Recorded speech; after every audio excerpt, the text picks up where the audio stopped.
Kami sudah terhubung dengan Head of Research Kiwom, Sekuritas Indonesia, Ibu Liza Kamelia Suryantana. Halo, selamat sore Ibu Liza. Halo, selamat sore. Apa kabar Ibu Liza di sore hari ini? Baik-baik, terima kasih. Lebih baik Baik, daripada marketnya. baik Bu Liza, menutup pekan IHSG kembali ambles di 4,20% begitu Bu, dan dalam sebulan terakhir sudah ambrol hampir 20%. Apa sih Bu yang terjadi dengan hal ini Bu Liza?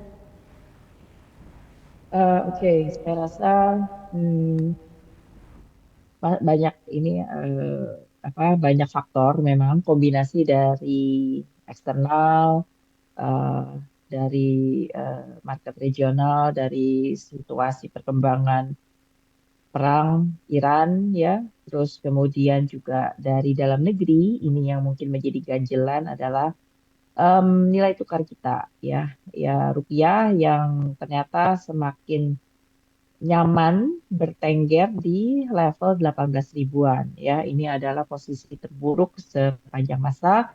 Em, padahal katanya kita tidak sedang berada dalam krisis 98, tapi ini adalah posisi rupiah terburuk juga dibanding sesama region kita ya, di ASEAN contohnya. Dan jadinya juga ini menimbulkan resiko premium untuk investasi Indonesia, sehingga menyebabkan banyak asing keluar semakin banyak asing maksudnya keluar dari market kita. Asing ini juga sudah punya masalah trust atau confidence atau kepercayaan terhadap pasar Indonesia, regulasi, kebijakan, dan eh, langkah-langkah yang diambil sama pemerintah dan juga regulator bursa gitu. So again inilah hal yang menyebabkan pukulan kepada market beberapa hari terakhir. Baik, Ibu Liza, terkait pelemahan rupiah diklaim ini akibat konflik antara Amerika Serikat dan juga Iran begitu. Namun di saat bursa Asia lainnya rebound, IHSG justru merosot sendirian nih. Nah, ini bagaimana Ya. menurut analisis Ibu Liza sendiri terkait hal ini? Oke, kalau dibilang rupiah melemah karena efek perang ya US Iran, em, seperti tadi Mbak sudah bilang, IHSG ini mencatatkan performa terburuk bisa dibilang salah satu bursa dengan performa terburuk di dunia gitu ya. Karena sepanjang tahun ini kita sudah menembus sekitar 30%-an. Ironisnya ketika di saat bursa-bursa global lain ini masih mampu mencatatkan rekor demi rekor setiap harinya ya. S&P belum lama 2 hari yang lalu sudah bisa mencapai rekor 7.600. Terus kemudian Nikkei Jepang Kospi ini mereka juga masih bisa menguat terus karena mereka ada sektor AI atau teknologi yang mendukungnya kenaikan sementara kita tidak ada. Eh, dan juga em, kenaikan dari dolar indeks ini memang ada mempengaruhi mata uang lainnya gitu ya melemah, tapi tidak separah kita turunnya rupiah ini gitu. Jadi kenaikan dolar indeks ini sebenarnya juga tidak terlalu kuat-kuat amat ya. Eh, dan ini tidak bisa dijadikan alasan satu-satunya bahwa perang dan juga menguatnya dolar ini membuat rupiah kita sangat tertekan. I'm sure pasti di dalam negeri atau secara fundamental ini Indonesia punya isu tersendiri gitu dibanding bursa dan negara lain. So ya mungkin itu yang mesti disadari oleh para investor atau trader pasar modal Indonesia saat ini. Baik Ibu Liza, kalau kita bicara terkait ekspor satu pintu begitu Bu, seberapa besar sih kebijakan ekspor satu pintu terhadap krisis kepercayaan investor, serta apakah memicu arus modal asing keluar ataupun outflow besar-besaran ini Ibu Liza? Oke, kalau bicara outflow asing, apakah disebabkan oleh kebijakan ekspor satu pintu ini, DSI, eh, mungkin menjadi tambahan, ya, menjadi tambahan karena asing ini melihat kebijakan atau policy Indonesia kok semakin ke sini kayaknya semakin mudah berubah-ubah, ya, dan juga tidak jelas. Dan intervensi pemerintah itu terhadap operasional swasta atau bisnis kok kayaknya menjadi semakin controlling gitu ya. Nah, tapi sejatinya adalah asing keluar sudah terjadi eh, for quite a while now gitu. Sudah terjadi beberapa saat belakangan ini gitu. Jadi tidak serta-merta karena begitu dimulainya kebijakan DSI ekspor satu pintu itu.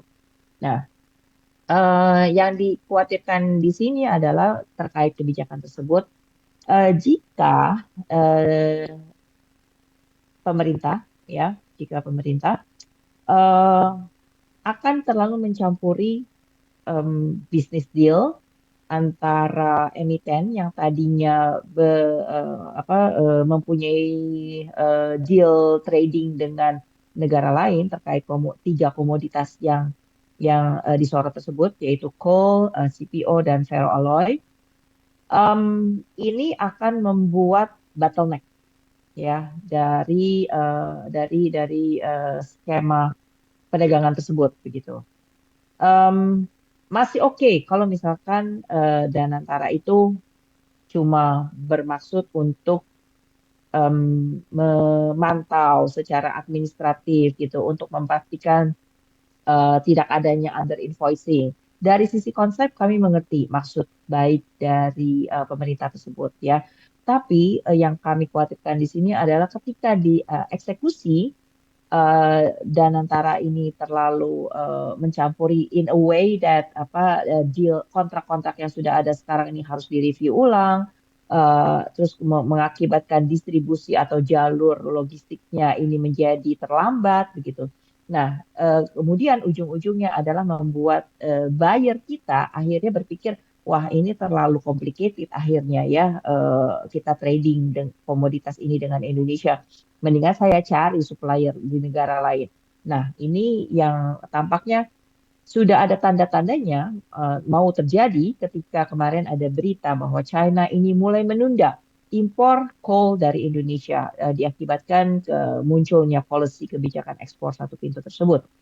Eh, Jangan sampai yang tadinya kita mau bikin devisa tambah banyak ke Indonesia, ya, kita benar-benar pemerintah benar-benar memastikan penghasilan dari komoditas ini mampu untuk mendukung penguatan rupiah, akhirnya malah membuat buyer itu malah boro-boro mendapatkan buyer baru, buyer yang sudah menjalin kerjasama sekarang ini akhirnya bisa kabur. Demikian konsumnya. Baik, Ibu Liza, di tengah amblesnya hampir seluruh sektor begitu Bu, saham komoditas seperti IN Eko, kemudian juga MDKA justru bertahan di zona hijau. Apakah penguatan saham emas dan nikel ini murni karena kenaikan harga komoditas di dunia sebagai safe haven atau sekedar spekulasi jangka pendek untuk memanfaatkan momentum begitu, Ibu Liza? Oke, saham Inco dan MDKA ini, kalau Inco itu komoditasnya adalah nikel, kalau MDKA itu seringkali dikaitkan dengan emas, ya. Oke, kalau kita lihat dari harga komoditasnya sendiri, nikel futures memang trennya sedang mengalami uptrend jangka pendek, ya. Sudah mulai agak bagus ini apa eh, tren naiknya. Em, Cuman yang tadi saya katakan adalah mungkin ini cuma sekedar trading cepat saja gitu ya, karena harga Inco sendiri juga sudah cukup terdepresiasi. Eh, Namun di sisi lain kita memang masih ada kekhawatiran tentang kebijakan ekspor satu pintu tersebut. So untuk Inco saya mungkin mau memberikan saran sedikit. reboundnya hari ini itu masih belum melewati resisten pertama, yaitu MA10 yang persis mentok di high hari ini 4830. So, jika Bapak Ibu sudah punya posisi di Inco, nah lebih baik disarankan untuk average up atau tambah beli ini juga jika sudah tembus ke atas level 4830 ya. Targetnya kemana untuk jangka pendek? Kita tidak terlalu tinggi dulu targetnya. Kalau bisa mencapai angka, kalau bisa tembus ke atas 5.000, maka Inco berpotensi menuju ke sekitar 5.300 sampai 5.600-an ya. Oke, sedangkan kalau untuk MDKA kan harga komoditas emas. Emas ini sebenarnya lagi agak melemah ya, karena eh, jika USD naik, maka emas itu biasanya turun. Nah, kenapa USD-nya bisa naik? Karena em, inflasi Amerika ini diperkirakan akan semakin memanas karena efek dari tingginya harga energi akibat perang US Iran ya. Nah, untuk untuk MDKA, eh, MDKA ini oke, kalau saya lihat mungkin dia masih bisa tembus ke atas 2720. Nah, jika ini terjadi, maka Bapak Ibu bisa mulai average up atau tambah beli. Next resistance yang cukup penting ada di atas level 2850. Jika ini bisa terlampaui, maka next target untuk MDKA ada di harga 3.000, kemudian menuju ke 400.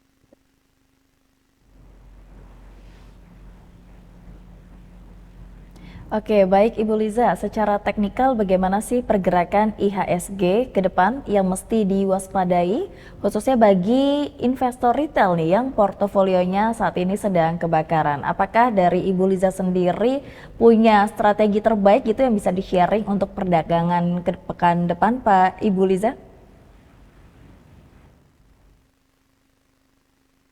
Tampaknya masih harus mencari bottomnya nih ya. Jadi ketika kemarin IHSG itu sempat sebenarnya sudah mulai rebound ya kemarin kita lihat ya. Ini levelnya sudah membuat balik ke level terendah dalam 5 tahun terakhir gitu. Bahkan sudah jebol support dari titik terendah tahun lalu, tahun 2025. Em, Walaupun indikatornya juga sudah oversold gitu, tapi masih bisa turun terus gitu.